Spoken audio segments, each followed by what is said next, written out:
Well, hello. I'm Melissa Keller. I am currently on the AFMA Board of Directors, and I am the Executive Director of GME Operations and Administration for Prisma Health in both Columbia and Greenville, South Carolina. I'm I'm Heather Hawkins. I'm the program administrator for the Novant Health Family Medicine in Wilmington, North Carolina. Right now we are a 666 program and we will be a 866 at the beginning of next academic year. And I've been with AFMA since 2018 and I cannot say enough good things about all of us. Sarah?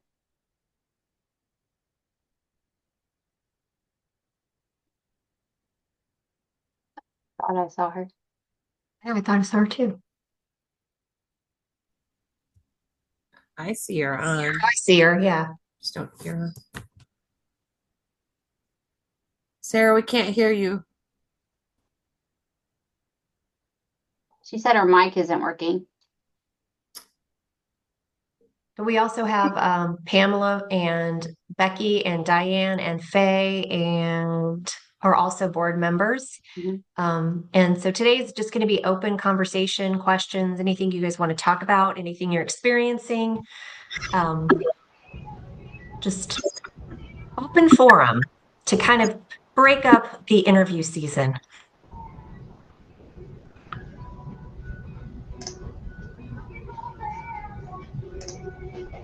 Anybody have anything? I have a question. I'm going to ask anybody who's a Thalamus Pro here. So when you set up your interviews, I am not a Thalamus Pro. I will be the first one to admit I don't love Thalamus, and I didn't use it last year because I was skeptical about it because I heard lots of not so wonderful things. And I'm still a little skeptical. But when we go in and we set up like our freeze dates and like they can't cancel after a certain time frame, have any of you experienced applicants that have canceled and then you open your calendar and lo and behold, there's like cancellations, but you didn't get notified? Like, what is that? How do you get around that? We had Last year, yeah. I'm seeing lots of comments. We just had one where they canceled the morning of the interview and the PA did not get notification until the morning after the interview. She got the email notification, but she got it at 5 a.m. the following day after they called the applicant to say, "Where are you?" And then the applicant got a little testy that they'd already canceled. I don't know what all of you are experiencing with Thalamus, but our institute, we're very large. We have 58 programs. We've been doing obviously interviews since July. I actually had a call with Thalamus on Friday because with my two DIOs, because we've been experiencing quite a few issues through the fellowship season and into residency season. One of the big ones we've been experiencing is when our PDs go to try to share their PowerPoints, it boots them out or it's a black screen. Supposedly that was fixed as of Friday. That was their feedback to us. The other one is lag time. A lot of people are spinning and lagging. That's another one they're working on. They're trying to identify the root cause on that.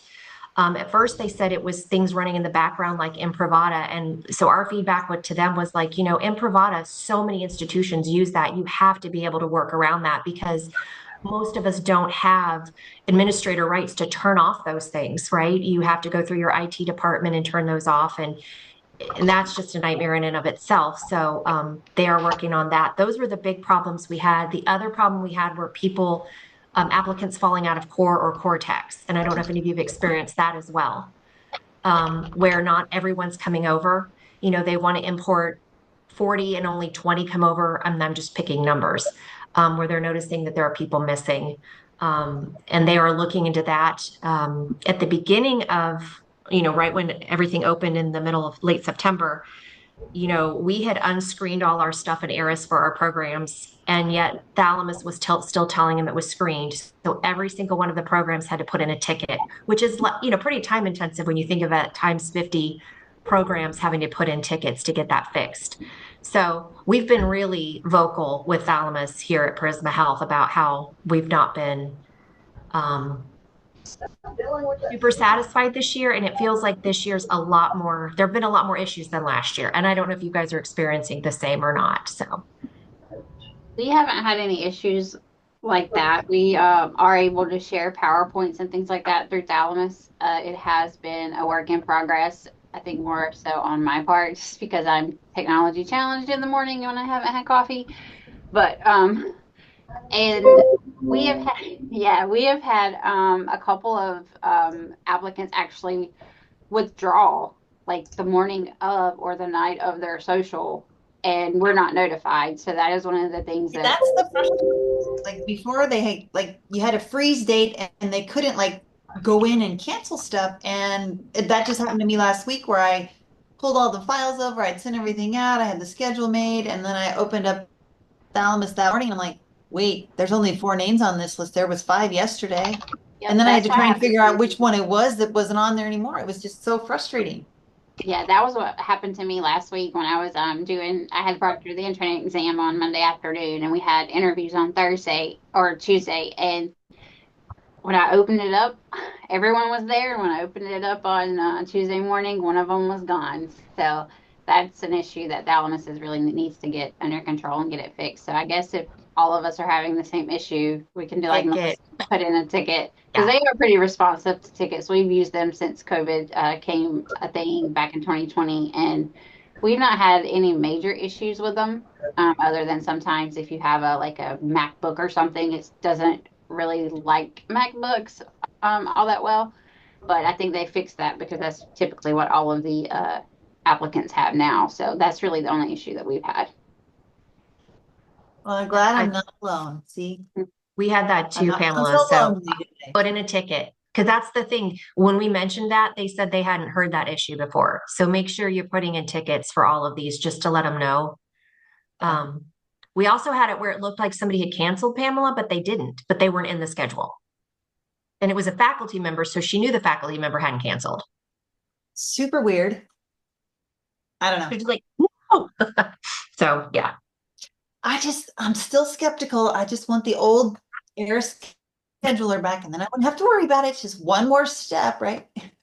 I'm just glad I'm not the only one. I'm usually happy to try the next new thing. And I thought I was just being a fuddy-duddy this year because I didn't want to do it. But I loved the Era scheduler. I thought it worked great and it was all integrated. Okay. And you could just go in and click and I didn't have to maybe it'll get better over time, but I'm still not sold on it. It literally just happened to me again. I'm not kidding you. I just opened Thalamus. I opened it this morning. There was 5 scheduled in the afternoon. Now there's 4. And there's no notification. So frustrating. Anyway, on to the next question. Stanley. Stanley, Well, if I can, I don't. I have no disclosures. I'm not an employee of Thalamus and don't have stock in them or anything like that. But I mean, this is interesting to hear for sure because so I've only been in my role since February of 24. So the previous administrator, who was called coordinator back then, was responsible for all of this, and they did things a little bit differently from how I do. But the only thing that I've heard from our people is that they love Thalamus and they want to do it even more. Like we don't even have Thalamus video, and our faculty are saying like, "Can I give you $1,000 check and you just go buy Thalamus video? Like, is that can I just do that right now?" Like, no, but we're actually enjoying it significantly, especially with the Aris Thalamus integration. But we maybe we're the lucky ones, or maybe y'all are just the unlucky ones, and it's just because these things happen all the time. Like our program is, I guess Microsoft put a hit out on us or something, and just decides to make every Microsoft program work absolutely awful with us because literally none of our faculty can ever get any Microsoft product to work half decently. But Thalamus has been going great, and what I'll say about the notification thing. So I can't get to it like super quick right now, but if you go to somewhere in Thalamus, you're able to, I believe inside your administration list, you can select your name and anybody else that you want, and you can get like a daily notification email of all current confirmations, withdrawals, and cancellations that occurred within the last 24 hours. It releases about like 4:30 in the morning, my time, which is Central Time, which I know is not always the most up to date because you get in the morning, you see someone's gone, and you're like, oh, the email said someone canceled today. But I will also say, and my faculty would definitely back me up on this, if somebody cancels their interview on like the day before, we probably don't want them because that's way too early of a notice, and that we kind of consider that to be like relatively unprofessional, especially if the applicant doesn't reach out to us like directly and say like, hey, my wife just died, I have to cancel, or I just got super sick, I have to cancel or something. If they just cancel like the day before their interview and they don't say anything, we're probably just going to not rank them at that rate because that's just incredibly disrespectful of our time and our efforts and is definitely not professional in any way. But that's just kind of what we've been experiencing overall. Thalamus has been going fantastic for us. I mean, it's doing everything that it could ask for and then some.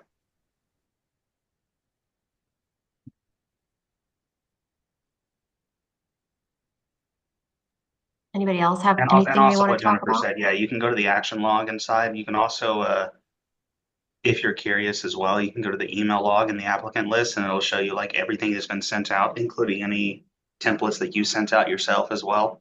So you have a record of like all your notifications and everything, which really comes in handy, especially if you were to ever get like audited or something because of something improper or whatever. There's an email log in Thalamus like, oh yeah, they were notified, 10 days in advance. They had more than enough time. So that it is there's a lot in there, especially these days. There's a lot more in there. It's just a matter of trying to. It's like any new system. It's just you have to learn it and get used to it. And we all hate change sometimes. And I'm lucky that I just came right into the Thalamus system because when I got here, we were using it and we've been using it all this year. So I'm lucky that I didn't have to get used to some other system and then change, which I know anytime that happens, everybody's like, oh God, please don't make me learn something new. Maybe it's just that I'm old and that I just got stuck in my ways because I've been doing it so long. I don't know, but I mean, it's been great. The only thing I think that I'm frustrated with is that cancellation and not getting notified. And I get the list and but like it just doesn't show up and it's just super weird. So I will put a ticket in. Thanks for that, Melissa. I'll send it. Have you all heard, like, we all know OB's using a different system this year, and it looks like EM is going to go to a different one next year. They're talking about that now. So it's very interesting that I have a feeling as this happens more and more, I can see the surgical specialties doing it next and doing their own, application system to get what they want out of it. So it'll be interesting how it evolves in the next 5 years. I know when I was the coordinator administrator for the surgical critical care fellowship at Loyola, they used something called the San Francisco match. So they were not part of Eris at all. So I mean, there's maybe 3 or 4 other companies out there right now that are marketing towards the fellowship program. So I bet you there's going to be some competition out there coming. Yeah, I could see that. Because then you can really focus it on your specialty too and make it specialty specific. And I think a lot of them are helping weed out the mass appliers who apply to different specialties because then it costs more and all that. So, but that's something to keep your eye on because I think that's coming. Stanley, go ahead. Okay, my last thing before I hush up for a while. This question's kind of directed to new innovations people. When you're running evaluation reports and things like that, when residents decline evaluations, does anybody know if you can sort the reports in a certain way to not count that against them? Does new innovations automatically count declined evaluations against them, like toward their overall completion? Are they negated? Or how does NI calculate declined evaluations within their percentages? Like, in other words, if they decline it, is it counted against them? I would question why the resident is declining an evaluation if it was assigned to them to start with. unless there's Our like an automatic match or something that like it's automatic matching, and it has to do with because our program is very, very unique to say the Sure. least. We do not have like assigned faculty. 90 to 95% of our faculty are community and volunteer faculty.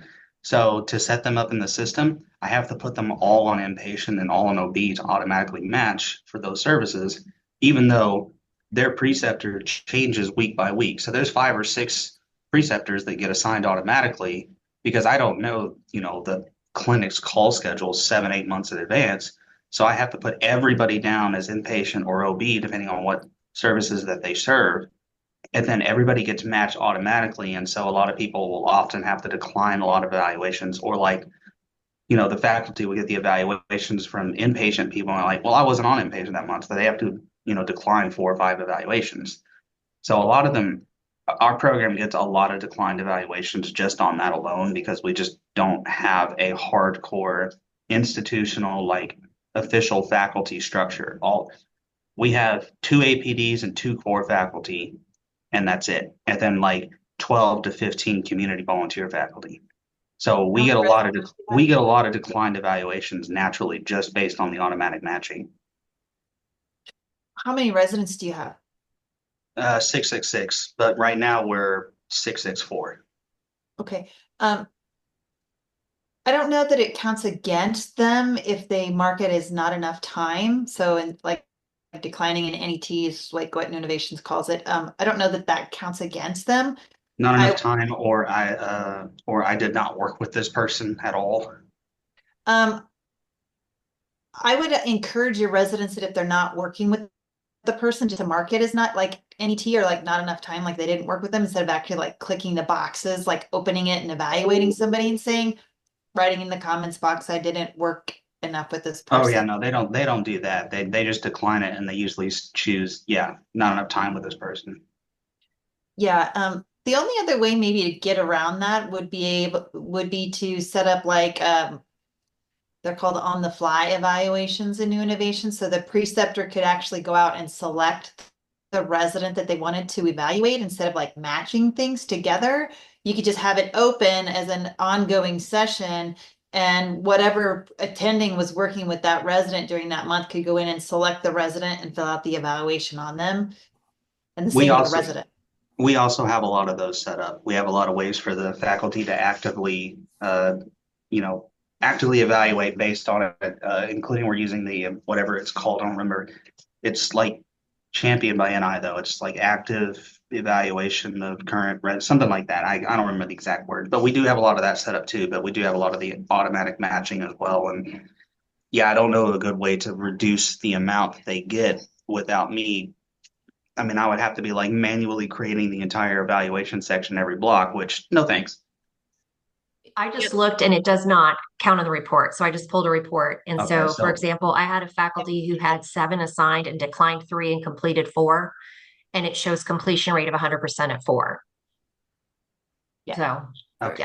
yeah. Anthony says you could use a QR code for the. We tried that. It did not go well. Oh, okay. It went very, in Yeah, fact, and it went very badly. I mean, Sarah said you have she to manually does incentivize it. the residents, and you have to put it on them to get these evaluations. I mean, it's a change of culture for sure, but it's something you have to enforce. Because it's a citation, right? If you don't get Yeah, eval. it's So ACGME a requirement for constant evaluation both ways, and we, it's been I'm not again alone in this. I know every administrator I ever talked to has always said evaluations are a problem, but we are just doing our best and trying to, they all get evaluated monthly, and they all get assigned new ones every month. And then also all the other ones like the quarterlies and the semi-annuals and the self-assessments and all that. So it's just been sort of a slow going thing. As my new people come in, I know that things will get better because I'm me and I have my own way of doing things. And so I orient them towards the way that I and our faculty want to do things. But it's a big work in progress. And the less that I can assign to them, the better, because if they get in and they see, oh, I have 9 evaluations to do, cool. As compared to, oh, I have 74 evaluations this block. Uh-oh. Then I'm just going to turn them off. I don't really know a good way to get it where they can have less assigned to them to be relevant without me having to individually design a rotation or an evaluation schedule like every block as I learn the call schedule for our community faculty and like where they're going and everything. And it also doesn't help that we have, since we do a lot of rotations with faculty that are not within the system at all, like I'm University of Texas, and these doctors are not UT affiliated whatsoever. They're their own private clinic. And then we have to get evaluations to these completely external faculty that don't even have a new innovations account and probably don't care to have one either, which has also been me having to manually load their evaluations if they do an external rotation. Yeah, we utilize the QR codes and new innovations. Because we do have a lot of community faculty that do our evaluations on our residents. What we did was we actually made a QR code for each individual resident, and they put it on their badge so that way, whenever they're out, they can just pull up the QR code to their preceptor and say, "Hey, can you fill out this evaluation for me?" And it's literally like 3 questions. It's who's the resident, what rotation, who's the resident, what rotation, who's filling it out, and what they observed and comments. And that is all that they have to do. So we really made it simple for them, and it seems to be going well, especially with our community faculty. But I do have a weekly reminder to go and make sure that like for our inpatient service, we do that with our faculty, our core faculty. So I go in weekly and make sure that each core faculty that's on service is getting an evaluation of each one of the residents. It's just something I added to my calendar. I don't know if it's feasible for anyone else to do that. That's just my workflow. But I have found, like Anthony said, the QR codes they really work well for us, especially real-time evaluations, because that's a lot of the feedback that we've received from our residents is that they want more real-time evaluation so that they can figure out what they're doing right, what they're doing wrong, and then try to fix it before the next round that they're on. I would need to revisit it. I'm not against revisiting it because that's, yeah, I know a lot of our residents too. They're like, I want to know what's going on like right now. So I can Yeah, maybe try to set it up if somebody wants to include something maybe, or I we know get that. with me afterwards. Oh, we can connect offline if you want. I know when we made it simple for our community preceptors, we got more participation than we have in previous years. Because it doesn't take them but like 1 or 2 minutes, whereas for like new innovations, it's you have to log into new innovations and pull it up and like look at all the questions. And this really helped simplify it for them, and we've gotten a lot of participation from it. Yep, the simpler we can make it, the more we'll get because these people are already overloaded. Yeah, I agree. But If you look in the if we chat, would, yeah, maybe I'll just drop my email in chat if anybody wants to throw any ideas at me. I mean, we're like I said, we are a very unique program, and a lot of things that work for a lot of people doesn't work super well for us just with the way that everything is with us. But I will at least take ideas and I could see if it'll work and maybe we can implement it here. The QR system would work if I could get everybody accounts, which is kind of the problem. It's easy enough to make a new innovations account, but it's not very easy to get them to log into it and start learning how to use Is there it. a way that I can show you guys something? This is, Anthony, I don't know I if you can have make you a co-host. Hang Yeah, on. where you can share your screen. While you're doing that, Faye put in there, and I think this is a great tip, is they made it, and this puts it back on the resident, that they have to have at least 2 evaluations completed to pass the rotation. Mhm. So you put that onus on them to get those 2. And then Faye also mentioned they have a general login that they use. And we did the same for emergency medicine physicians. We had a general login because we had so many emergency medicine physicians. They just had it was called EM Physician was the name of that, login. So yeah. So can you guys see my screen? yes, sir. So what I did is, like you said, I created a general login, right? So the residents have a QR code and it takes them to this specialty evaluation, and each rotation has a corresponding the corresponding eval with it, right? So the attending can click on this list of all of our rotations. When you click it and then hit save, it'll take you to the corresponding eval, right? So there's no need to create multiple logins for multiple people. You associate the eval with the rotation. You have one QR code, one login, and it's worked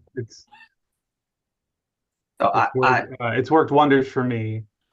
I'm almost certain that that would be great for us, and I hope that somebody else can get benefit from doing that. But I have contacted my institution multiple times on making a dummy account, and they have shut it down. Do you But don't have you have survey ultimate monkey? control? Like, you can't just make the account? I'm sure I could, but what if I went through all the trouble of doing that, and then my GME office closes the account and removes all that work done? Do you have Um, a survey monkey account, Stanley? I'm sorry, I have a survey. What? Survey monkey? Uh, we use Microsoft Forms.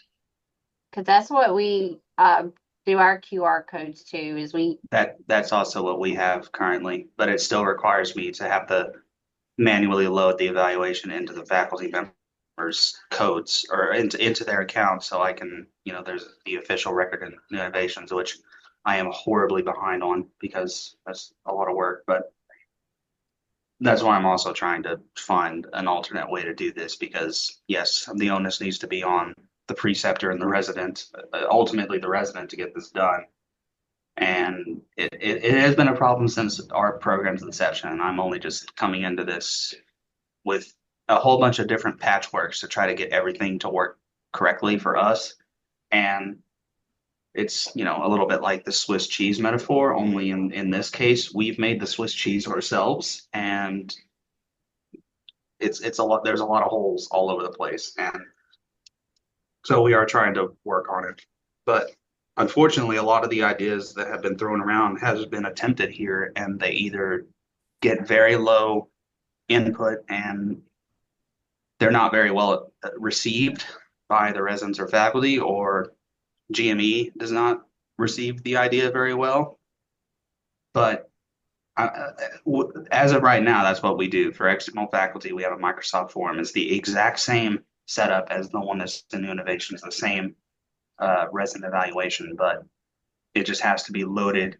Either our faculty and our CCC has to go in and pull that Excel sheet themselves with all the evaluations, or I have to go in and put everyone in individually inside NI with everyone's accounts. So that's the current workaround, and it will just be a cultural shift, and it's one we're working on. It has gotten a little bit better. I've noticed a little bit of an uptake overall, but there will have to be some further changes to ensure we keep getting them in timely and accurately and with a sufficient volume, because that's the big thing. So what I'll do is I'll just drop my email and contact if somebody wants to get with me and see if they could help me throw some ideas together for a program like ours, which is, very overall very disconnected from the main institution, not a lot of internal IT support, things like that, ways to get a bunch of external groups together. Then yeah, if you would please get with me, I'll see what can work and get some ideas together, see what can be done. Yeah, Stanley, I know in the past, we've had years where we've had a really hard time getting people to fill out evals for some reason. Sometimes it's just like the residents, sometimes it's certain faculty. I understand and hear you that it's a struggle for you. A lot of times what I did is I just printed out the eval and gave it to the resident and said, here, go and have this faculty member complete this. We've had our PD do that before, especially near AID and CCC. Yeah, he literally walks up to him like, you need to do this like right now. Right. Which does work when you can't really avoid someone in your face as much as you can an email. Right. So I mean, like, I think if you send a resident on a wild goose chase to find that faculty member or that preceptor and say, here, go find that cardiologist and have them fill this out, it will only take 1 or 2 times for that to happen before they'll start getting the hint that they need to fill these out while they're there. You know, like let your residents know, like before you leave from your rotation, ask them to fill out that eval. Please fill out the evaluation for me. You should have an evaluation in your email or where however, here's a QR code. However it may be, but like the residents have got to know that there's repercussions if they don't get evaluations. That's what we've done before too, is sometimes we printed it out, but we also have put it back on the resident that if they don't get an evaluation of that rotation, they fail the rotation, and then we can only extend, use so many electives to make up a rotation, and then that will require you to have to extend your residency. And they don't want to do that. So we've really gotten a lot more participation now that we've put it back on the resident to do it. Yeah, and just to clarify, because often our faculty are a little bit, they know that this stuff is important and has to be done, but often they get a little bit hesitant talking about like punitive action on administrative stuff when I've stressed to them multiple times, okay, administrative stuff falls under professionalism and the ACG competencies, so this does count towards them no matter what, but also B, as pedantic and almost flippant and silly it might seem, yes, this is all important stuff because they're going to go into practice. They're going to have to do administrative stuff like this.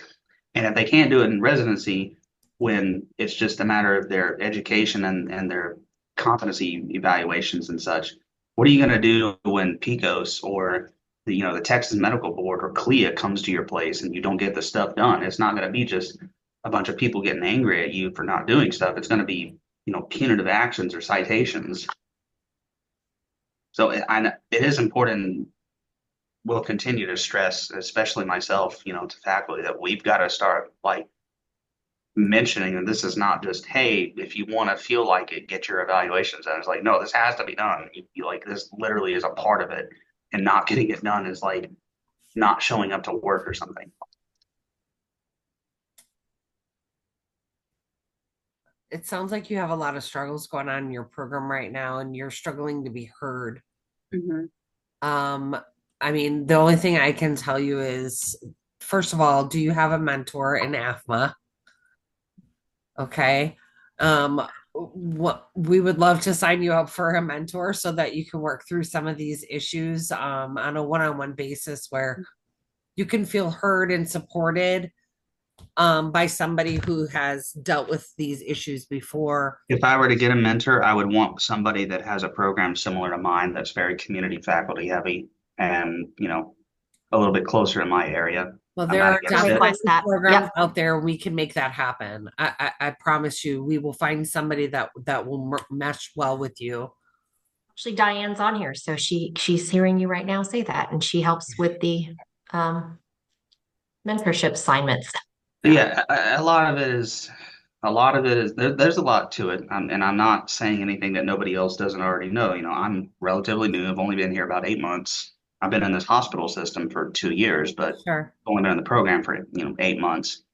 For historically, my role has been seen more like the paper pusher rather than the leadership role.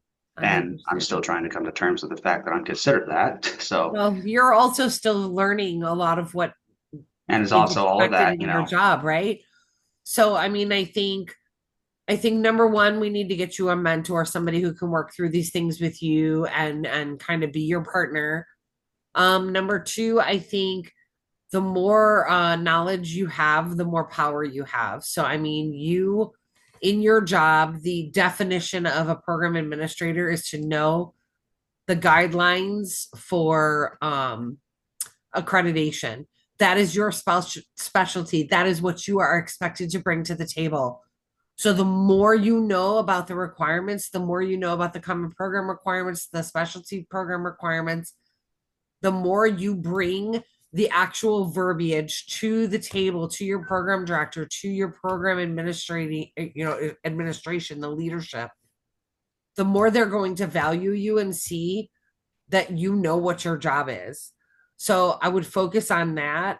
Um, all of the other things that have fallen away with your previous program administrators and things like that, I think you need to tackle them one at a time, because I think you get a lot of overwhelming feelings when you try to manage too many things at once.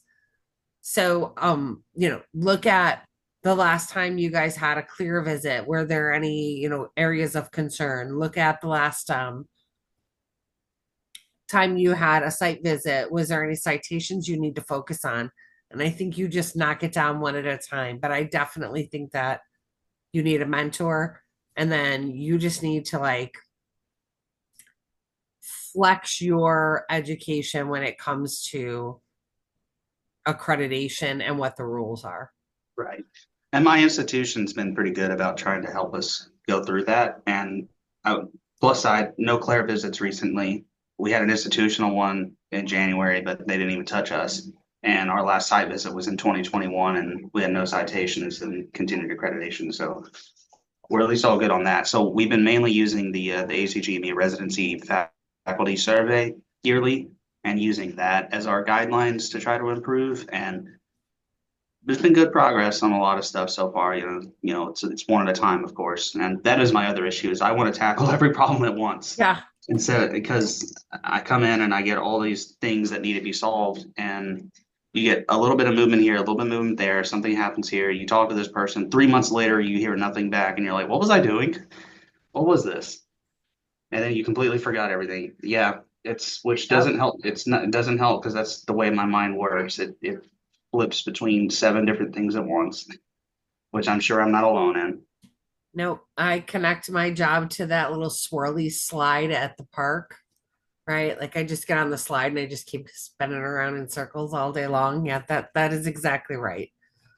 And the longer you're there, the more of a handle you'll get on it. I think it's just because you see that there are so many things that are kind of off, that you want to fix everything at one time. And if we didn't have control issues, we wouldn't be able to do this job. So that being said, I think you're headed in the right direction, and we'd be happy to find somebody that can kind of help mentor you and help you with any issues that you may have. And there's lots of people on here like Anthony and Heather that use the QR codes and like more IT tech savvy, that might be able to help you kind of find a place to make it easier.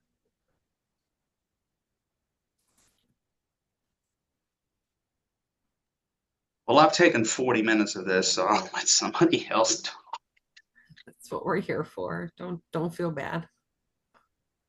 Does anybody else have any questions that they want to ask? Nothing's off the table, so whatever it is that you have a question about, feel free to come on forward, unmute, and share some info.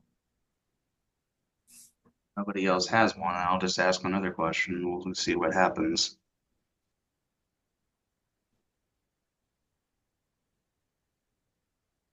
Well, shoot, let's go. How many of you are going to be coming to RAD in March in Kansas City?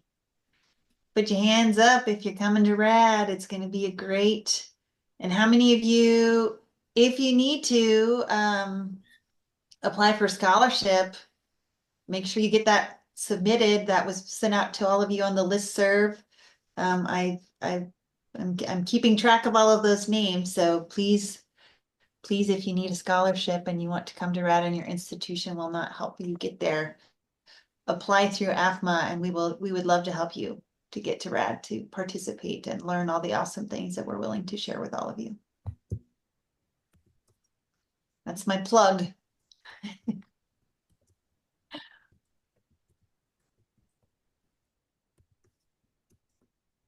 Well, okay. I guess I'll throw question number 2 then.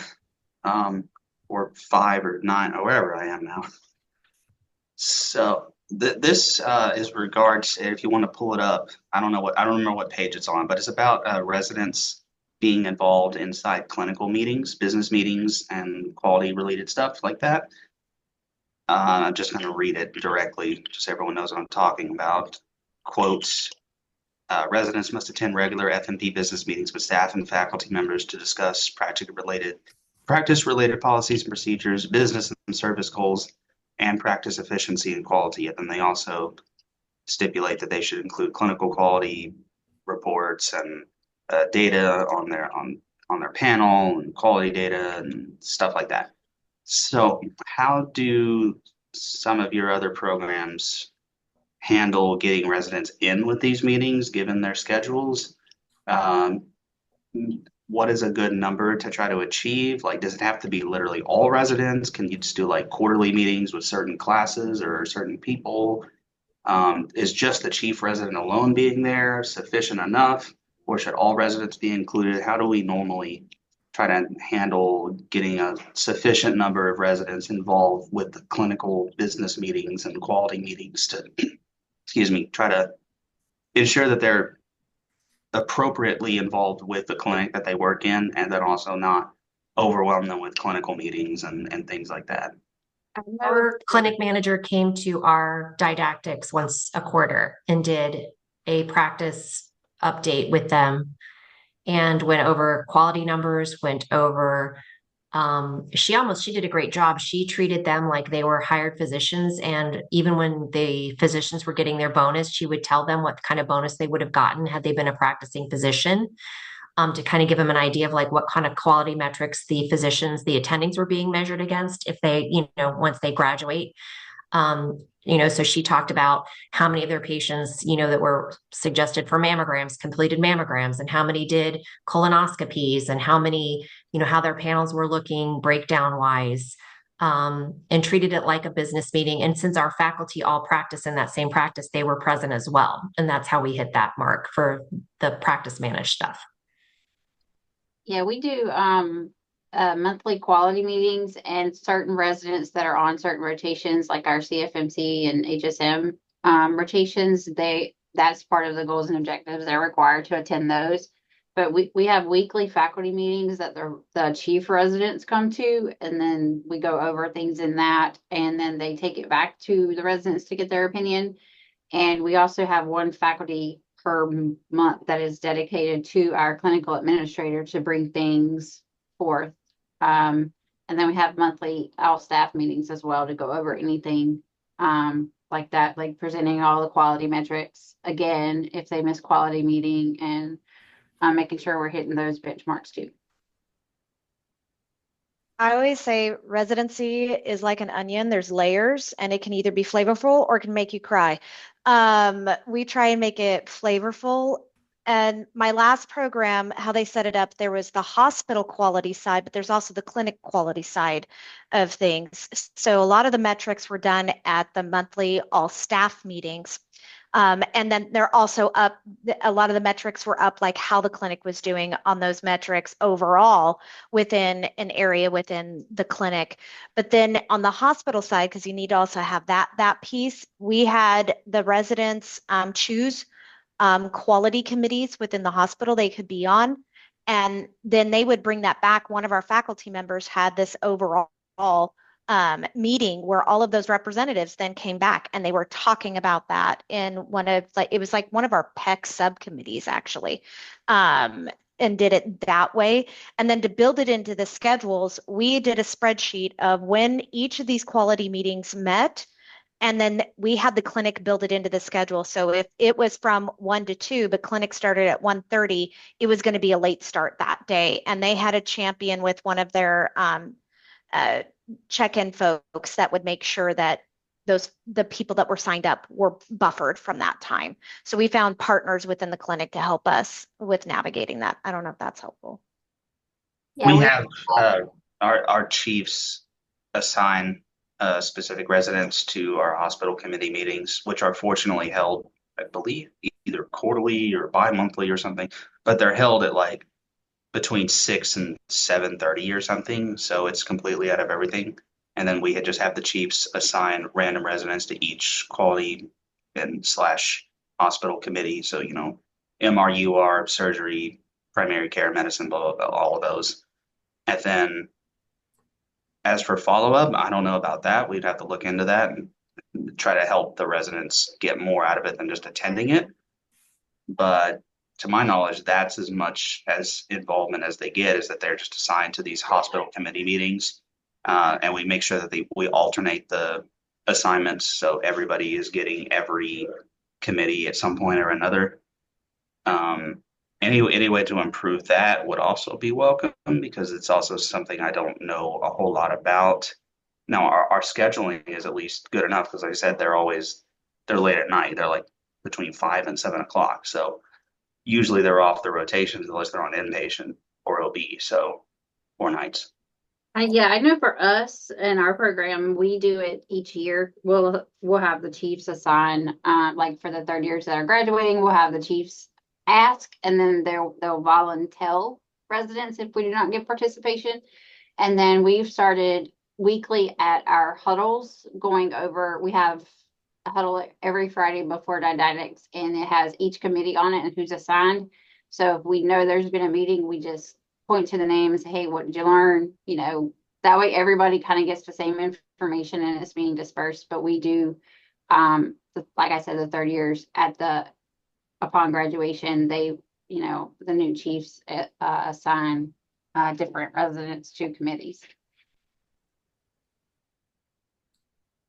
So in our program, we have what we call the all center meeting. It's once a month, like the second Wednesday of the month, at 8 a.m. before clinic starts.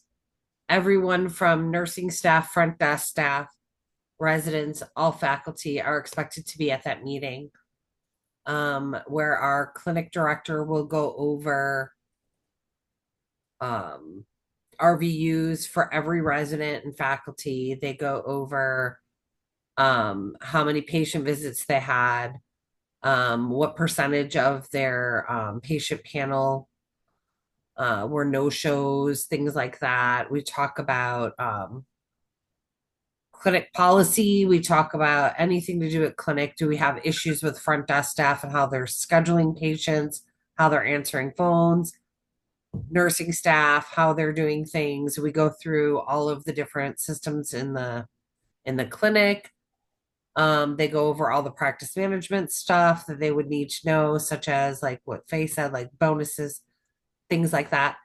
And then anybody who is not able to be there, it's mandatory, but if somebody's on like vacation, inpatient service, or an away rotation, we have handouts that we would put in their mailbox so that they can get that information later on when they come back.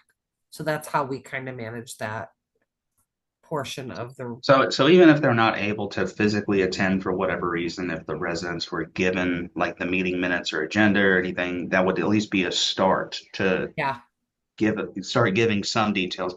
I know our chiefs recently, the last quality meeting, she kind of just does this on her own, but she's like that. But she just took meeting minutes of the whole thing and just gave out all that pertinent info to all the residents about what findings had been found and what action they were going to take at that meeting, and just sent it out to everybody in an email.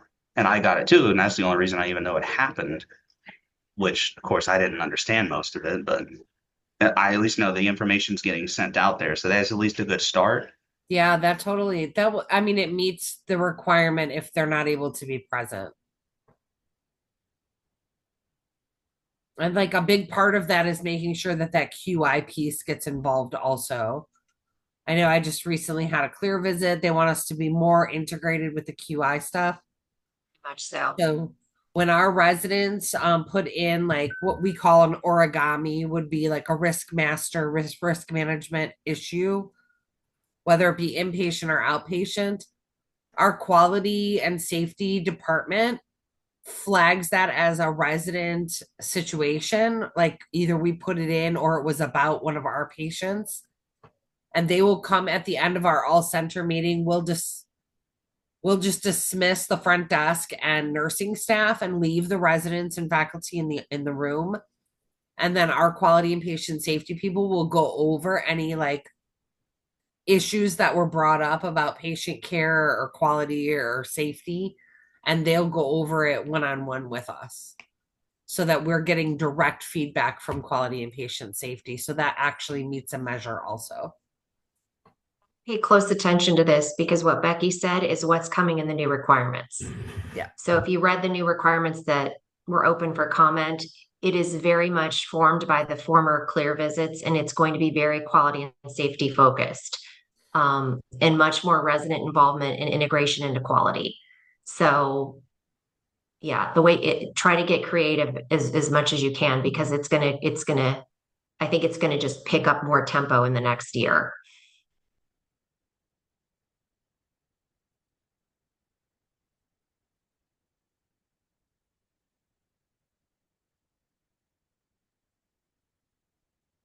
Anybody else, anything?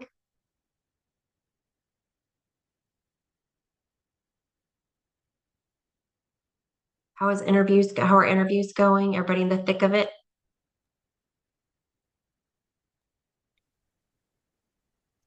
Fun We times. switched up how we're doing ours this year, and we didn't start interviews until last week, and we're getting them all done in 4 weeks. I'm actually super excited to have them like rip the Band-Aid off, be done. One of our former residents called it the concentrated suck.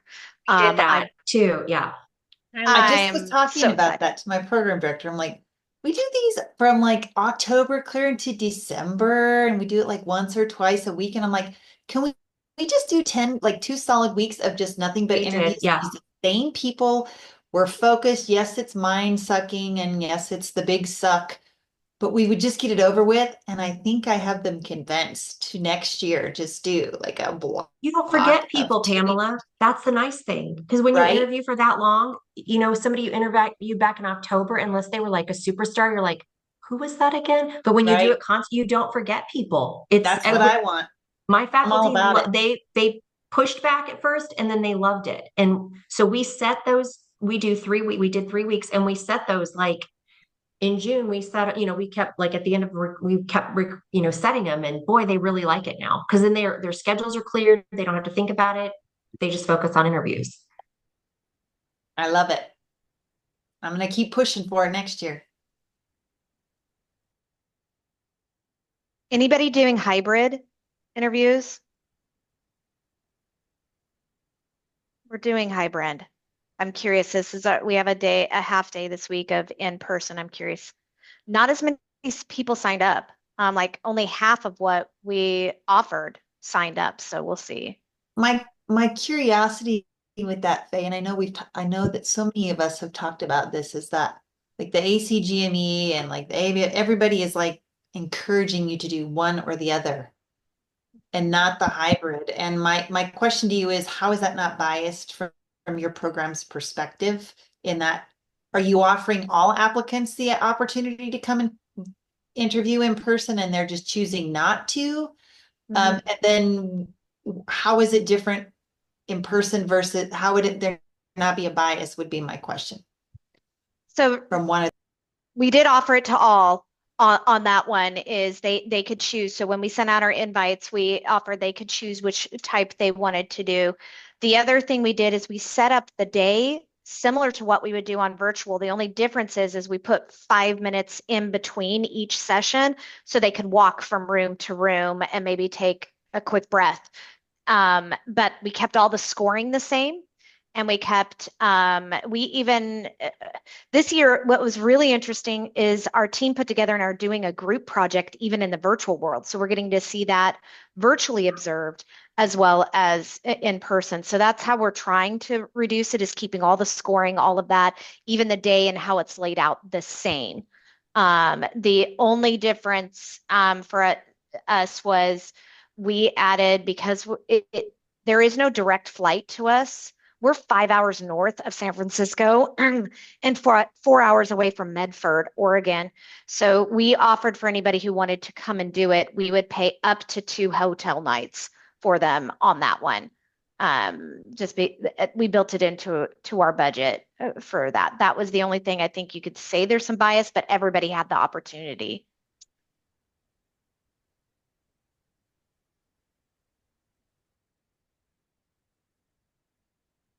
Like I'll Steven say has a question. I have to go right after this, but I will just say two things that I've learned. So as we're doing full virtual with open opportunities for any resident or any applicant that's interested to come and do an in-person visit that's not linked to their interview in any way. It's only for them to just come and see us on their own.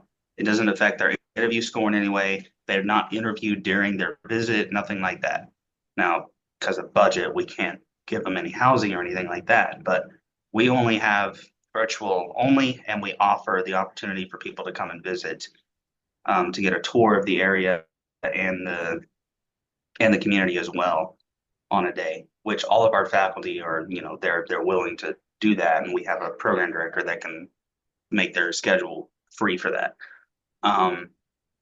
As it comes to and then also, yeah, that we also have an official second look date that we're going to do as well. So we're trying to give our applicants an opportunity to come and be physically present if they want, while making it known straight up that your interview, your official interview, is the virtual interview that we're doing, and anything else that you take part in, whether it be like a virtual social event, or if you come and visit, or if you come to the second look, none of that affects your score in any way. And that we're just having them come over to here because we want them to see the place that they're going to work for potentially 3 years.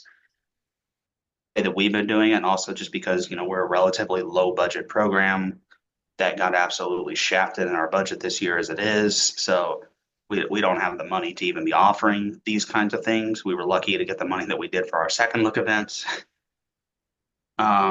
And I already forgot my other point, and I have to go. So I'll hope that it wasn't important, but glad to be here. Thanks everybody. My info's in the chat if you want to talk. Otherwise, I have to go. But hopefully you guys have a good rest of your day and week, and I'll see you next time. Take care, Stanley. Somebody Thank will you, reach out to Stanley. you.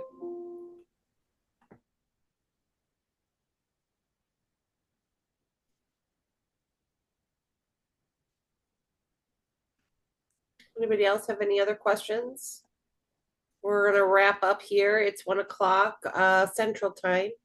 So end of the hour. I want to thank everybody for coming. Have a wonderful week and the rest of your recruitment season. We'll see you in a couple weeks. Thanks. Bye.